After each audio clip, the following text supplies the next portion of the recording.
بسم اللہ الرحمن الرحیم الہنا انطقنا بالہدی والہمنا بالتقوی۔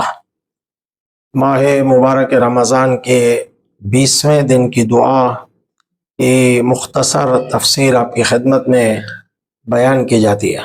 اس دعا میں فرماتے ہیں اللہم افتح لی فیہ ابواب الجنان، پروردگار میرے لیے آج کے دن جنت کے دروازے کھول دے۔ وَأَغْلِقْ عَنِّي فِيهِ أَبْوَابَ النِّيرَانِ، اور جہنم کے دروازے آج کے دن میرے لیے بند کر دے۔ وَوَفِّقْنِي فِيهِ لِتِلَاوَةِ الْقُرْآنِ، اور مجھے آج اپنے کلام کی قرآن مجید کی تلاوت کی توفیق عطا فرما۔ یا منزل السکینہ فی قلوب المؤمنین، مومن کے قلب میں، مومن کے دلوں میں سکون کو، آرامش کو نازل کرنے والے خدا۔ اب اس میں دو تین چیزوں کی طرف متوجہ کیا ہے۔ ایک تو جنت کے دروازوں کے بارے میں کہہ رہے اس دعا میں کہ پروردگار آج کے دن جنت کے دروازے کھول دے میرے لیے۔ اور یہ جنت کے دروازے کب کھولتے ہیں؟ جب انسان اطاعت کرتا ہے، بندگی کرتا ہے، گناہ سے بچتا ہے، پروردگار کی باتوں پر عمل کرتا، واجبات کو انجام دیتا ہے، تو پروردگار اس کے نتیجے میں جنت کے دروازے کھول دیتا ہے۔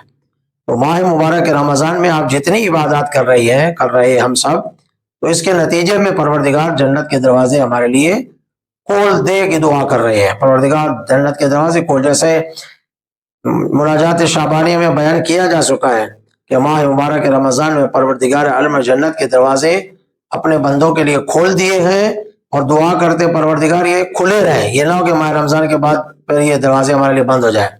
اور جہنم کے دروازے پروردگار نے ہمارے لیے بند کر دیے ہیں، اور پھر دعا کرتے پروردگار یہ ماہ رمضان کے بعد بھی بند رہیں۔ ایسا نہ ہو کہ ماہ رمضان کے بعد پھر ہم گناہوں اور ایسے کاموں میں چلے جائیں جو تیری غضب کا سبب بنے، اور پھر جہنم کے دروازے کھل جائیں۔ تو اس دعا میں یہی مانگ رہے ہیں پروردگار جنت کے دروازے کھول دے ہمارے لیے، ہم ایسے کام کریں، اور جہنم کے دروازے ہمارے لیے بند کر دے، وہ کام نہ کریں جو جہنم میں جانے کا سبب بنتا ہے۔ اور تیسری چیز مانگ رہے ہیں کہ اس دن ہمیں قرآن مجید کی تلاوت کی توفیق عطا فرما۔ پورے ماہ مبارک رمضان میں یقیناً آپ قرآن مجید کی تلاوت کر رہے ہوں گے، لیکن آج خاص دعا کر رہے ہیں کہ ماہ مبارک رمضان کے آج کے دن میں اور آئندہ قرآن مجید کی تلاوت کی توفیق عطا فرما، تاکہ ہم قرأت کریں، پھر قرآن مجید کی معرفت بھی ہمیں حاصل ہو۔ تو ماہ مبارک رمضان میں قرآن کا پڑھنا بہت زیادہ ثواب ہے، پہلے عرض کیا جا چکا ہے۔